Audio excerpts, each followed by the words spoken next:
I'm Divya Gopalan, and on Connected on Taiwan Plus, we'll be trying to find out what makes this Shenzhen-based company unstoppable and what part it will play in the age of AI.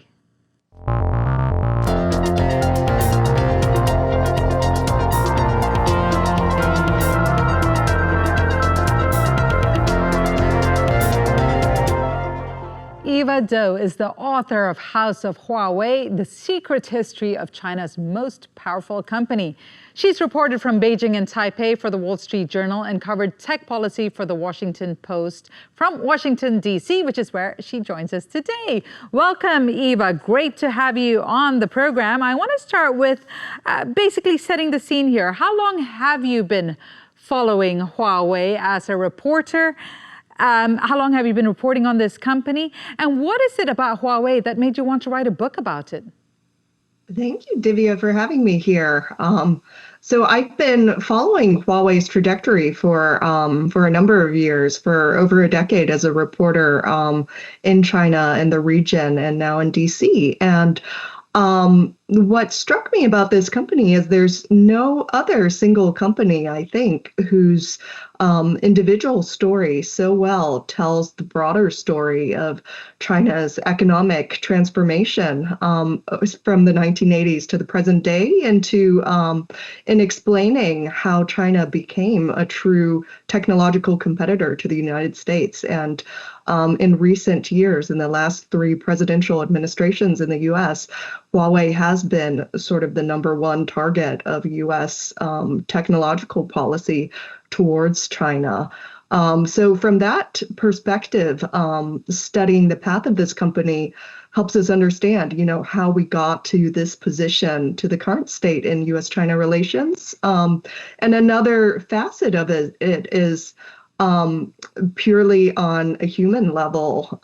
The story of this company is the story of a group of people who did something that defied all expectations.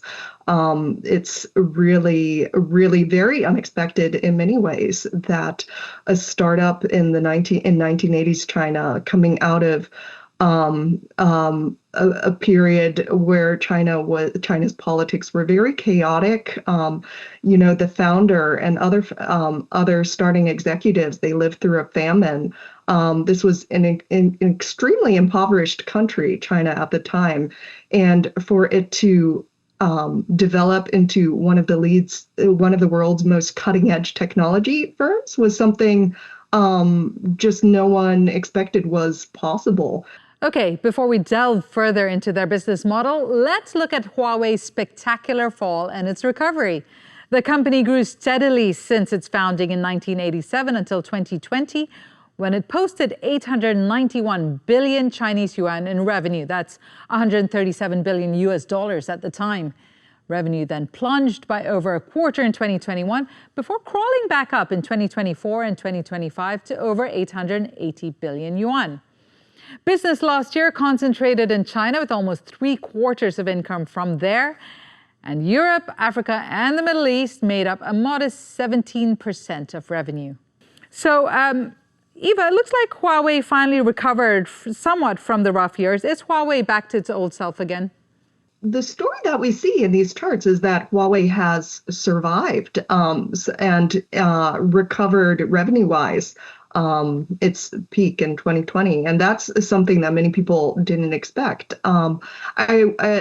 I think we can't say Huawei is back to its old self, and what we see is Huawei is much more of its business is domestic in China now, or regional and sort of allies of China, whereas before Huawei really had very much a global spread of its business. It's very much had to retreat from the West under intense pressure from the United States government on countries in Europe and other countries around the world. Eva, your book focuses heavily on Huawei's very mysterious founder and CEO. How central is, and you briefly touched on it earlier, but how central is his story to understanding the company and its growth?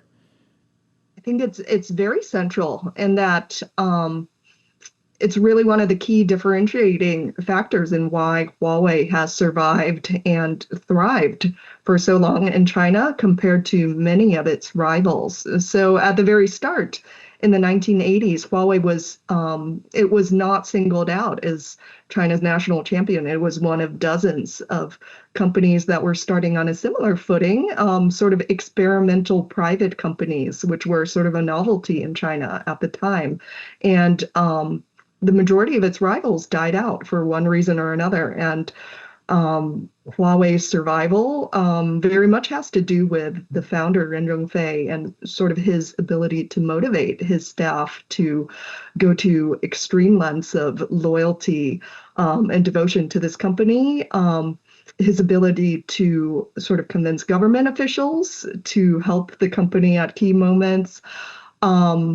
And his long-term vision in helping this company plan for, technological changes, such as the arrival of the AI age. Ren stepped back from daily management years ago, but he is still very much central to the operations of Huawei, I believe. But is it clear who will be stepping in his place once he fully steps back or steps away?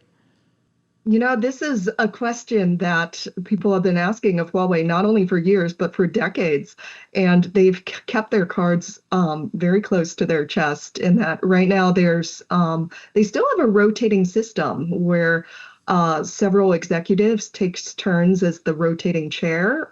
So one of them is the founder's daughter, Meng Wanzhou, who currently it's her term as the acting chair, but the company has not specified which of the rotating chairs will ultimately be the one.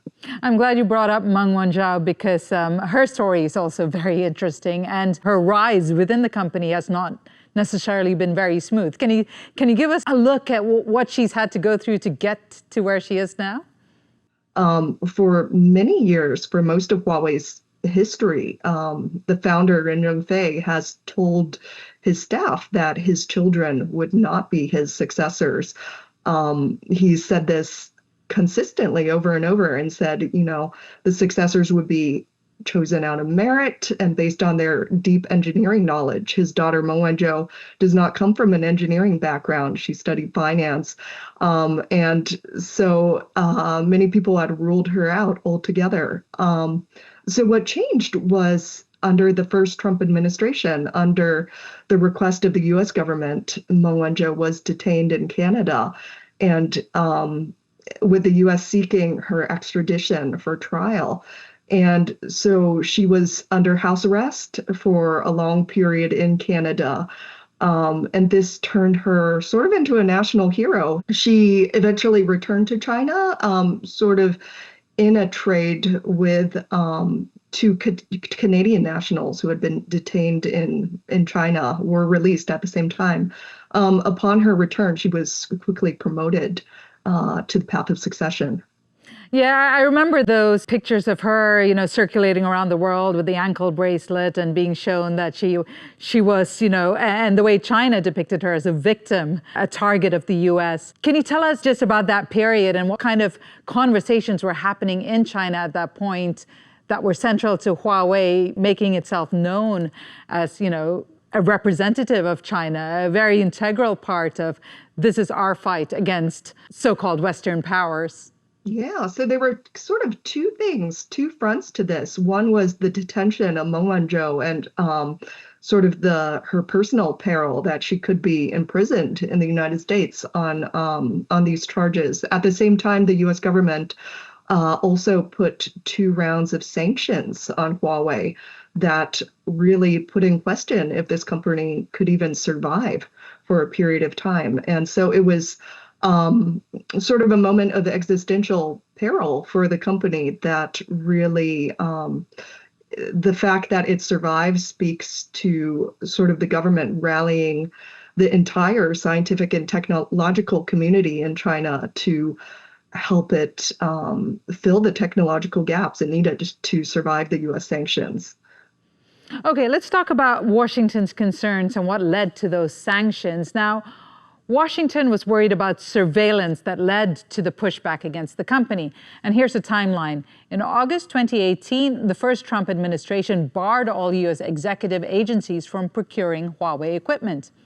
In December of that year, Huawei Air and Deputy Chair Meng was arrested on arrival in Canada on allegations of committing fraud to circumvent U.S. sanctions against Iran. Now, the next year, the U.S. clamped down on Huawei's ability to procure American technology and moved to ban private telecoms from using the company's equipment. However, technology sales to Huawei by other countries continued. And then that was stopped in 2020 when the U.S. Commerce Department blacklisted Huawei, blocking Taiwan's TSMC from supplying advanced chips. In 2022, the Biden administration outright banned approvals of equipment from Huawei, saying it posed an unacceptable risk to U.S. national security. And on May 4th this year, a trial against Huawei is set to start in New York, where the company is being indicted on 16 different counts.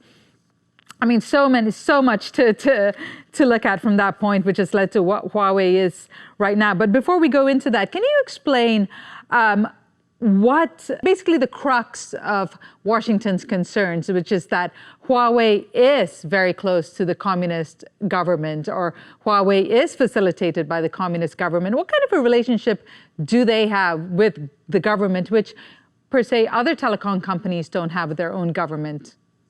Sure. So Huawei was then and is still the world's largest vendor of telecommunications gear, which is, the equipment that makes up phone networks and that makes up internet networks. So if you think about it, if an intelligence agency is trying to tap data to listen in on internet traffic or phone traffic, these are exactly the networks that are a high priority target for any intelligence agency around the world. And so you can see why it is what was considered a security risk for the U.S. government. So for many years, Huawei has been de facto banned from U.S. networks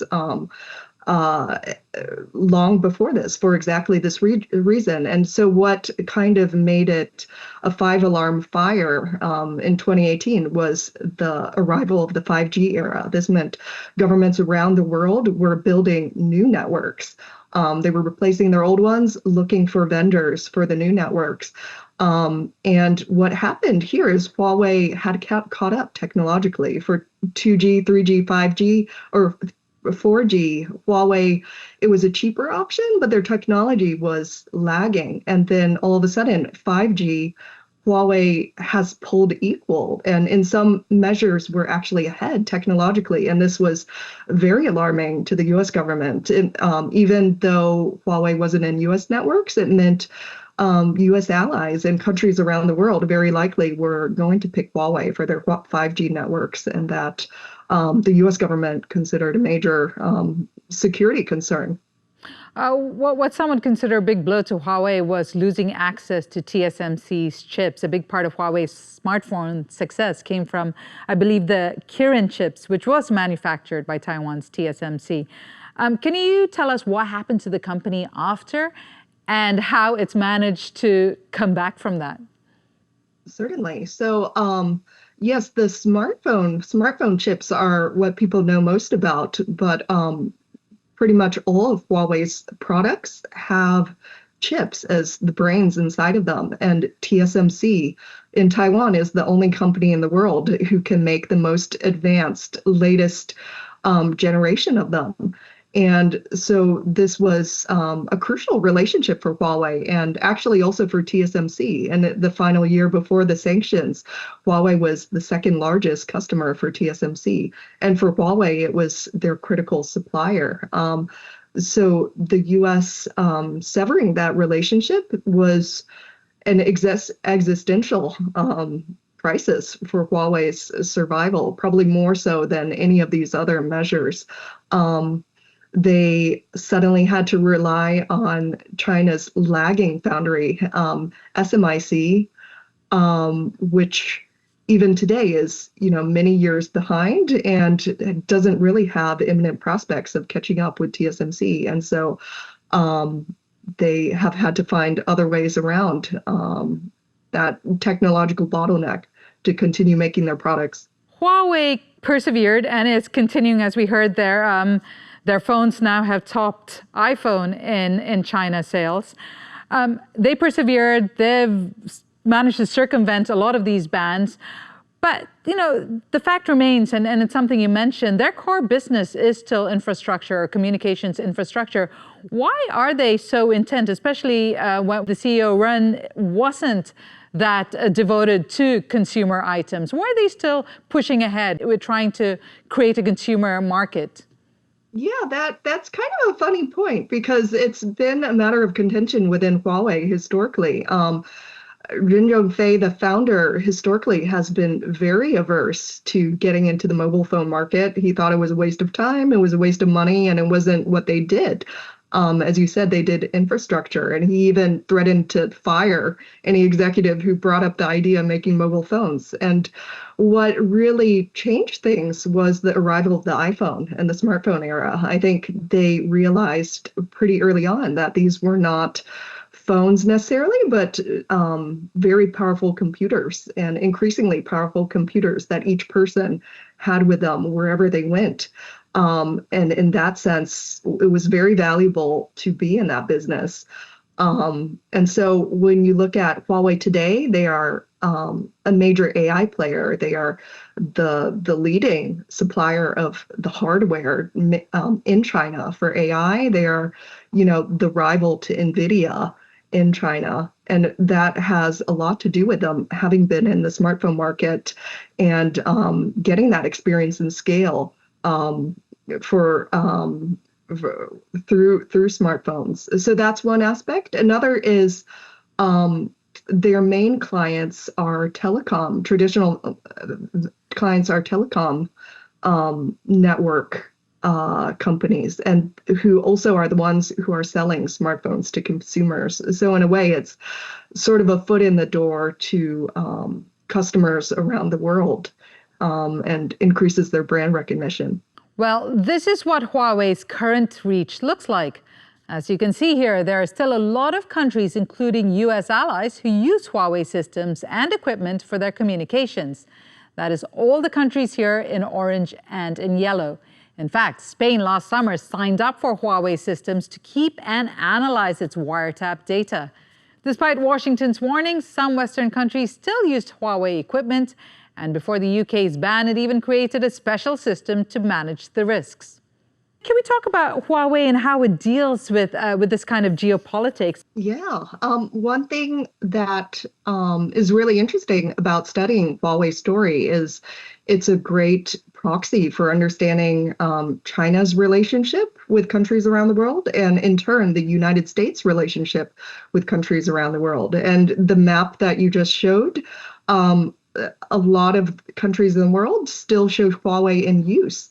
And that in some ways represents a major failure in U.S. government policy in that for multiple presidential administrations, there's been a concerted push by the U.S. government around the world to get countries to stop using Huawei. And that the fact that many countries have not gone along with this reflects limits to U.S. influence over other countries. And part of that is sort of like a practical question of the numbers. There are only a limited number of companies that make this kind of equipment in the world, and many of them, their equipment is just more expensive by a lot than Huawei's. And so especially for developing nations, to tear out all their Huawei equipment and replace it with much more expensive equipment is just out of the question. So part of it is that, and part of it is also a lot of countries diplomatically sort of want to keep one foot on each side. They don't want to give up their relations with China altogether, such a major market for them just because of U.S. pressure. So for many countries, they are sort of in the middle. You mentioned Huawei's technological advances and their I guess, their advantages already. And one of that is the fact that they invest a lot in research and development. In fact, in the last annual report, 54% of its employees were working in R&D. Firstly, how unusual is that level of investment? And secondly, what does that say to you about setting the next set of standards or being ahead in the next iteration of whether it's AI or 5G? Part of this company's survival has been its commitment to put a lot of its revenue every single year back into R&D, and this during their period of crisis topped 25%. Going back into R&D, which is very high for a company. And this has something to do with that the company has resisted going public, of listing on the stock market for all these years, precisely to avoid this kind of pressure from investors. So they are not under necessarily such pressures from the market to deliver dividends year after year. They can take losses. They can, in the short term, with the eye on ensuring their R&D. So Huawei in the 5G generation really caught up technologically in a way that was surprising and very alarming to the US and other Western nations. And in 6G, it's probably going to be a similar story. They've put a lot of R&D funding into investing in 6G and AI and robotics and automation and all these sort of emerging fields. So they will definitely be one of those major players to watch in these fields. So whether the US likes it or not, they're going to be very much involved in infrastructure. They'll continue to be part of the next level of telecoms post 5G, 6G, from the sounds of it. Then I guess then the question is, how involved is the Chinese government or the Communist Party in Huawei's operations? And what does that mean then for concerns, again, about their access through Huawei? Yeah. So in China, the Communist Party is sort of the supreme authority for any sort of decisions, especially anything that infringes on national security. And so Huawei, like other Chinese companies, there's a Communist Party committee within the company that sort of ensures that the company's policies align with broader national goals. And so this, to the United States in particular, is seen as an unacceptable security threat, this kind of involvement of the Communist Party in the company. And so what is really interesting is different companies or different countries have come to different assessments of just how severe this threat is. And I think part of this has to do with a lot of less powerful countries. They sort of take it for granted that world powers will be able to spy on them if they want to, and that there might not be anything they can do about that. And so, especially in a lot of developing nations, you don't see them put that as a top priority to avoid that threat. They consider sort of the development and economic benefits for having Huawei involved in their nations and having that connection, economic connections with China as their top priority. The U.S. is on sort of the extreme end of the spectrum in prioritizing these security concerns. And another signal that Huawei is here to stay, not just in the realm of infrastructure. They're working on future AI standards with companies like Google and OpenAI in the Agentic AI Foundation. So do you think Huawei will be deeply involved in how AI develops globally? Sir, definitely. And part of that is because just China itself is such a huge market. Even if Huawei's AI systems are not used broadly in other countries, even just in the China market, will make them a major player globally. And this is kind of the reason there's been this major debate in US policy in the last couple of years about whether NVIDIA should be able to sell its AI chips to China, is precisely because of this question of the pros and cons of, for on one hand, NVIDIA selling its AI chips to China means it could benefit China's military in advancing their AI more quickly. On the other hand, not selling cedes the entire China market to Huawei, which allows them to build up this ecosystem. That's right. And from what we've seen is, often they manage to, along with these bans, what they've instead done is innovate so that those bans don't matter to them. So could we soon see Huawei technology much more deeply embedded in everyday spaces? Like, how much further could you see Huawei going as being part of all our everyday lives? Well, for that, I think it goes back a bit to that map you showed of where Huawei's in use and not. I think sort of where their AI systems are adopted and allowed to be adopted will probably have be similar to where their telecom systems are allowed. So in the United States, where I am, probably average consumers are not going to see Huawei AI systems all that much. In China, very much so, and in a lot of developing nations, very much so. So this is going to come along with sort of AI being embedded in all sorts of things. So Huawei's AI technology, it's driving robotics, it's driving autonomous vehicles, smartphone apps. And so you're going to see it appear in many facets of life. Thank you, Eva Dou, author of House of Huawei. And for our viewers, it has been good to have your company. If you'd like more tech and business stories from Taiwan, follow us on our socials, where we keep you informed, engaged, and connected.